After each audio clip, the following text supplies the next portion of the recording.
আসসালামু আলাইকুম প্রিয় দর্শক, আমিরুল মোমিনিন মানিক আপনাদের প্রত্যেককে আমন্ত্রণ জানাচ্ছি এই পর্যালোচনায়। অত্যন্ত দুঃখজনক একটা ঘটনা। এই ধরনের ঘটনা মানব ইতিহাসে আসলে দাগ কেটে যায় হৃদয়ে। নৃশংসতার এক ভয়াবহ ঘটনা ঘটেছে ভারতের পশ্চিমবঙ্গে।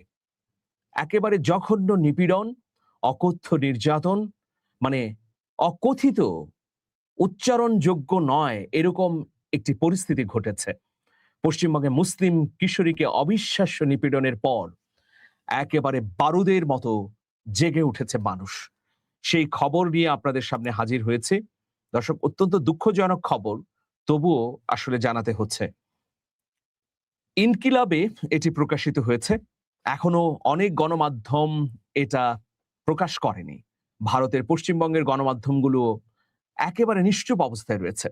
পশ্চিমবঙ্গের দক্ষিণ ২৪ পরগনা জেলার বারুইপুর থানা এলাকায় ১১ বছর বয়সী এক মুসলিম শিশুকে গণধর্ষণ এবং নৃশংসভাবে হত্যার পর লাশ বস্তাবন্দি করে পুকুরে ফেলে দেওয়ার ঘটনায় তীব্র উত্তেজনা ছড়িয়ে পড়েছে। শনিবার নিখোঁজ হওয়ার পরদিন ৫ জুলাই স্থানীয় একটি পুকুর থেকে তার ক্ষত বিক্ষত মরদেহ উদ্ধার করা হয়। এই পৈশাচিক ঘটনার প্রতিবাদে এবং জড়িতদের ফাঁসির দাবিতে বারুইপুর, নরেন্দ্রপুর ও সোনারপুর সহ বিস্তীর্ণ এলাকায় রাস্তা অবরোধ, টায়ার জ্বালিয়ে বিক্ষোভ এবং পুলিশি যান ভাঙচুরের ঘটনা ঘটেছে। পরিস্থিতি নিয়ন্ত্রণে আনতে প্রশাসন ওইসব এলাকায় ১৪৪ ধারা জারি করেছে, এখনো তা বহাল রয়েছে। পারিবারিক সূত্রে জানা যাচ্ছে যে গত শনিবার বিকেলে কিশোরীটি তার বান্ধবীর জন্মদিনের উপহার কিনতে বাড়ি থেকে বের হয়।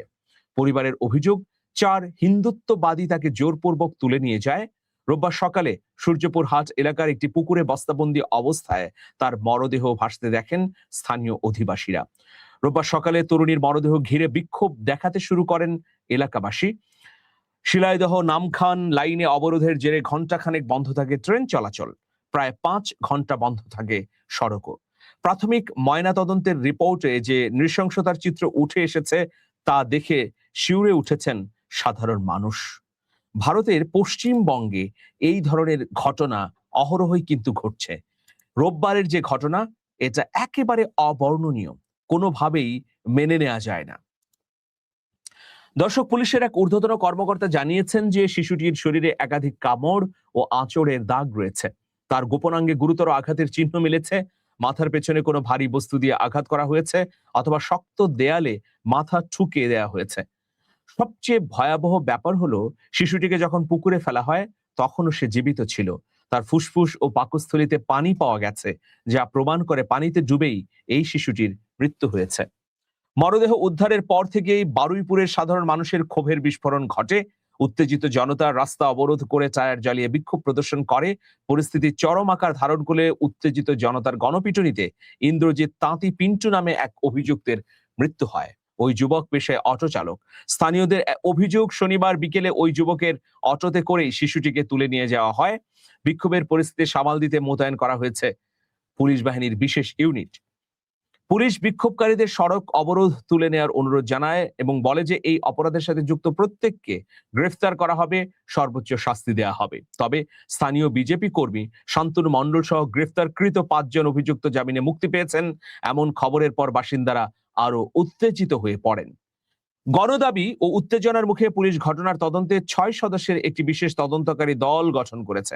এই ঘটনায় এখন পর্যন্ত ২ জন গ্রেফতার এবং ৩ জনকে আটক করা হয়েছে। তবে স্থানীয় বিজেপি কর্মী শান্তনু মণ্ডল সহ কয়েকজন অভিযুক্তকে প্রাথমিকভাবে আটকের পর ছেড়ে দেওয়া হয়েছে, এমন খবরে এলাকায় উত্তেজনা তৈরি হয়েছে। জানা গেছে, বারুইপুরের ঘটনায় মোট অভিযুক্ত ৫ জন। এর মধ্যে ৩ জন হলেন প্রভাস মণ্ডল, ইন্দ্রজিৎ, পিন্টু তাঁতি ও আনন্দ। প্রভাস মণ্ডল একটি ভিডিওতে আনন্দের নাম উল্লেখ করেছে।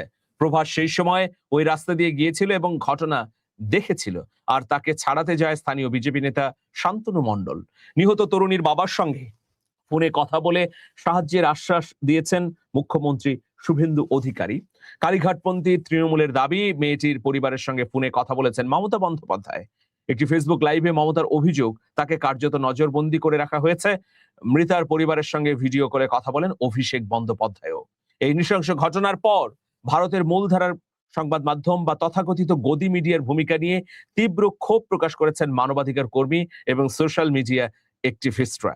সামাজিক যোগাযোগ মাধ্যমে সমাজকর্মী দেবরাজ ভট্টাচার্য সহ অনেকেই প্রশ্ন তুলেছেন যে এই ঘটনায় যদি ভুক্তভোগী ও অপরাধীদের ধর্মীয় পরিচয় ভিন্ন হতো তবে মিডিয়ার চিত্র অন্যরকম হতে পারত। অধিকার কর্মীদের মতে ভারতের সাধারণ কোনো হিন্দু সম্প্রদায়ের ব্যক্তি সামান্য আক্রান্ত হলেও মূলধারার মিডিয়াগুলো ভুক্তভোগী কার্ড খেলে এবং অভিযুক্ত যদি মুসলিম হয় তবে তা নিয়ে 24 ঘন্টা দেশ জুড়ে তোলপাড় সৃষ্টি করা হয়। দেখুন, এই ঘটনার ক্ষেত্রে সম্পূর্ণ বিপরীত চিত্র দেখা যাচ্ছে। দেশটির প্রায় সব বড় গণমাধ্যমগুলো মুসলিম ভুক্তভোগীর ধর্মীয় পরিচয় এবং অভিযুক্ত উগ্র হিন্দুত্ববাদী বা বিজেপি নেতাদের সংশ্লিষ্টতা প্রকাশ করার ক্ষেত্রে কঠোর নিয়ন্ত্রণ ও সেন্সরশিপ বজায় রাখতে দেখা যাচ্ছে। এই নৃশংস অপরাধের চেয়ে রাজনৈতিক কাদা ছোড়াছুড়ি নিয়ে বেশি ব্যস্ত, যা প্রকৃত সত্যকে আড়াল করবে বলেই মনে করছেন বিশ্লেষকরা। রাজনৈতিক বিশ্লেষকরা বলছেন, পশ্চিমবঙ্গে সাম্প্রতিক রাজনৈতিক পট পরিবর্তন এবং নতুন শাসক গোষ্ঠী বিজেপির উগ্র মেরুকরণের রাজনীতির কারণে অপরাধীরা আশকারা পাচ্ছে। বিশেষ করে বিজেপি সংশ্লিষ্ট বা উগ্র হিন্দুত্ববাদী মনোভাবাপন্ন অপরাধীদের ক্ষেত্রে এক ধরনের রেমেডি বা অঘোষিত দায়মুক্তি বা আইনি শিথিলতা প্রদর্শনের অভিযোগ উঠেছে। এর ফলে অপরাধীরা আরো বেশি ভয়ঙ্কর হয়ে উঠেছে। তারা সংখ্যালঘু, নারী এবং শিশুদের উপর দিনকে দিন বর্বরতার মাত্রা বাড়িয়ে দিয়েছে। দেবরাজ ভট্টাচার্য ফেসবুকে লিখেছেন, 11 বছরের একটি ফুটফুটে কন্যা শিশু কতগুলো হিন্দুত্ববাদী নরপিশাচের লোভের শিকার হলো। সমাজ নীরব, কোনো কোলাহল নেই। আজ যদি এদের নাম আনসারি আব্দুল হতো তাহলে এতক্ষণে রাস্তায় মরা কান্নায় ভরে যেত। মুখ্যমন্ত্রী বলেছিলেন সকালে ধরে বিকেলে খরচ করা হবে, আর এখন ওনার দলের নেতা ধর্ষণ করেছে তা ধামাচাপা দিচ্ছেন। উত্তেজনাপূর্ণ এই পরিস্থিতিতে রাজ্যের বর্তমান মুখ্যমন্ত্রী শুভেন্দু অধিকারী ভুক্তভোগী পরিবারের সঙ্গে কথা বলে দোষীদের সর্বোচ্চ শাস্তি এবং ফাঁসির আশ্বাস দিয়েছেন। মঙ্গলবার মেয়েটির বাবাকে ভবানী ভবনেও যেতে বলেছেন, মানে আগামীকালকে।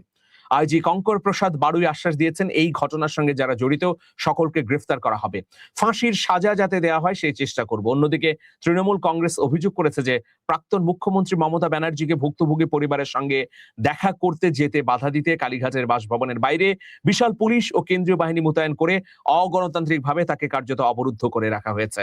যদিও বিজেপি এই অভিযোগ অস্বীকার করেছে। কিন্তু দেখুন যে গদি মিডিয়ার নীরবতা এবং রাজনৈতিক দলগুলোর পারস্পরিক দোষারোপের রাজনীতির মাঝেও আশার আলো দেখাচ্ছে বারুইপুরের সাধারণ মানুষ। তারা ধর্ম বর্ণ নির্বিশেষে রাজপথে নেমে এসেছে।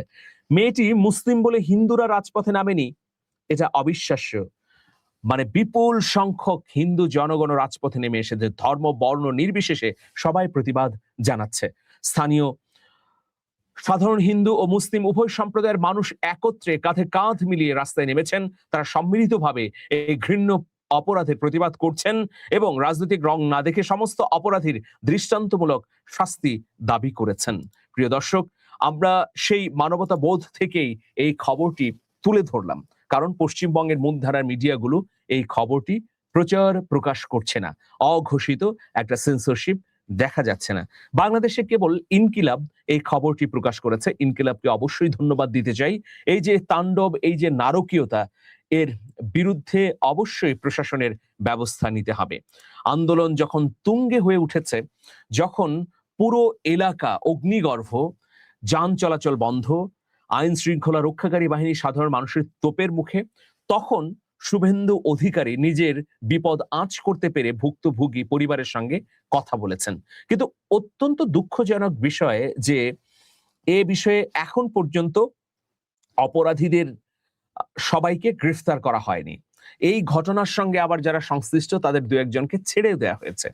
আমরা সবসময় ভারতের কলকাতা থেকে আরামবাগ টিভি নামে একটা ইউটিউব চ্যানেলে মুসলিম তরুণ শফিকুল ইসলামের কন্টেন্ট দেখি বিজেপির পক্ষে।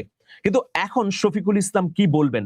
আরামবাগ টিভি কি নিশ্চুপ থাকবে না পদলেহন করবে? এই প্রশ্ন কিন্তু খোদ কলকাতার সোশ্যাল মিডিয়া অ্যাক্টিভিস্টরা বলছেন। মুসলমানদের মধ্যে যারা বিজেপির পদলেহন করছেন তারা কি মুসলিম ভাই বোনদের নিরাপত্তা দিতে পারছেন? আমরা জানি যে বিজেপির সংখ্যালঘু একটি অঙ্গ সংগঠন আছে। সেই সংখ্যালঘু অঙ্গ সংগঠনের নেতৃস্থানীয় ব্যক্তিবর্গ মুসলিম। তারা কেন প্রতিরোধ করতে পারছেন না উগ্র হিন্দুত্ববাদীদের? নাকি এটাই বিজেপির আসলে আসল চরিত্র? আমরা তো যে ধরনের ঘটনা দেখছি, বিজেপি সরকার প্রতিষ্ঠিত হবার পর কলকাতায় বা পশ্চিমবঙ্গে, তা একেবারেই অগ্রহণযোগ্য, দুঃখজনক। রাজনীতি ধর্মের আবরণে এতটা নিচে নেমে যেতে পারে, এটা অবিশ্বাস্য। সবার বোধোদয় হোক, সবাই মঙ্গলের পথে ফিরে আসুক, এই প্রত্যাশা। আল্লাহ হাফেজ।